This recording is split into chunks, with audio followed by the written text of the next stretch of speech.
Hello, my name is Nate Hess, and I'm a park guide with the Lewis and Clark National Historic Trail. I'm working from home today. I'm sitting here at my kitchen table. I have a picture up to the one side of me. On the other side, I have a mug rack with a bunch of different mugs on it. As an employee of the National Park Service, I'm part of a team that protects and commemorates the special places in America. To do that, there are many different roles and many different hats, if you will. One of those hats I'm sure many of you are very familiar with. It's this hat right here. This is the Ranger hat or flat hat, as some of you might know it. It has a hard, wide brim around the bottom of the hat. This hat is made out of hard straw. It also has a brown leather band going all the way around the hat too, with a pine cone design on it, and on the front of it, it says USNPS for United States National Park Service. This hat is worn by members of the Park Service that regularly come into contact with visitors. That might be at the entrance to a park with a fee collector. It might be an interpretive ranger giving an interpretive program about history or nature of the park. It might be a law enforcement ranger that's working to protect that park. Either way, it's very easy to pick someone out from a crowd when they are wearing this hat, and that makes it very easy if a visitor needs help or has a question. It makes it very easy for them to track down a park ranger.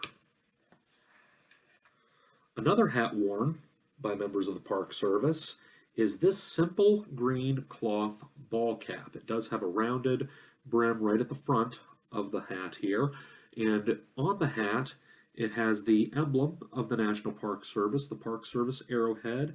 That brown arrowhead has a tree and a bison design on it, as well as a mountain, and it does say National Park Service right on it. This hat is worn when a ranger needs something a bit more functional. Perhaps that ranger is leading a hike in the woods. Perhaps it's a maintenance worker doing preservation work out in the field. Either way, both of these hats and all of these roles are integral parts of the National Park Service. They're important to bring the National Park Service together as a team and accomplish our mission. Different teams throughout history have had many different roles too, and that was certainly true for the members of the Lewis and Clark expedition. 33 individuals went all the way to the Pacific coast and back on the expedition. Most of them were privates in the United States infantry at the time. Those men would have worn this type of hat. Now, this is a reproduction hat. It's made out of black felt, and it does have a black cloth band going around the side of the hat too. It does have a short brim going all the way around it too. Basically, this is a top hat, as you might know it. Think of an Abraham Lincoln top hat and make it shorter, and that's basically what we have here. This was a very fashionable hat in the early 1800s, and many people would have worn these. Many men would have worn these. And this hat made out of felt was very much in high demand at the time, and this is the hat that the infantrymen would have worn for most of the Lewis and Clark expedition. They would have worn this when they were doing chores or fatigue duty, as it was called, much like you see here. On dress occasions, such as an American Indian Council, this hat would have had a bear fur piece that basically went up and over the hat, and it would have had some additional ornamentation too. And looking at this hat, members of the expedition and members of the military at the time knew that this person was likely an enlisted soldier in the United States Army. That being said, much like the flat hat here, sometimes it's good to know who certain people are in the Army, especially officers and other leaders. Because of that, other officers in the United States military at the time wore a different hat.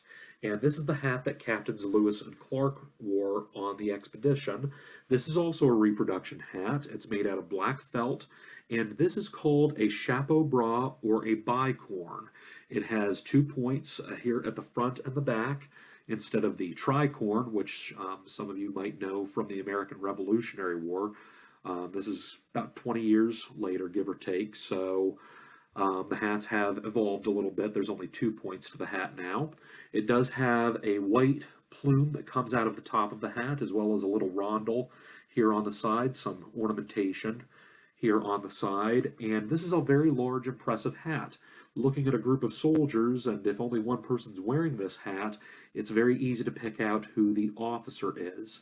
Now, Captain Meriwether Lewis was a member of the United States Infantry at the time, and because of that, he would have worn this hat a certain way. He would have worn this hat sort of cocked to the side, kind of like that. Other branches of the military at the time wore their hats a little differently, wore their bicorns a little differently. If you were in the Navy at that time, you would have worn this hat straight on with the points of the hat at the front and the back, just like that. And then if you were a member of the artillery at the time, it was exact opposite. The points of the hat were off to your right and to your left, just like that. So you were also able to use hats in the early 1800s to pick out what part of the military that person was from, and also pick out who your officers were, which is also important on the Lewis and Clark expedition. Now, the captains, of course, had an important role in the expedition, but the men of the Lewis and Clark expedition did too, and they had to come together as a team to accomplish their goal. Many of the members of the Lewis and Clark expedition, after the expedition was done, went on to try and accomplish another goal together. Many of those men went off to work as fur traders, going to get the beaver pelts that then the undercoat of you could use to make the felt which made these very fashionable hats that were in demand worldwide at the time. So whether those men were working together as fur traders, as members of the expedition, or whether it's an organization like today, like the National Park Service, all of the different roles are very, very important, and all of those roles need to come together to work as a team. What roles do you play in your life?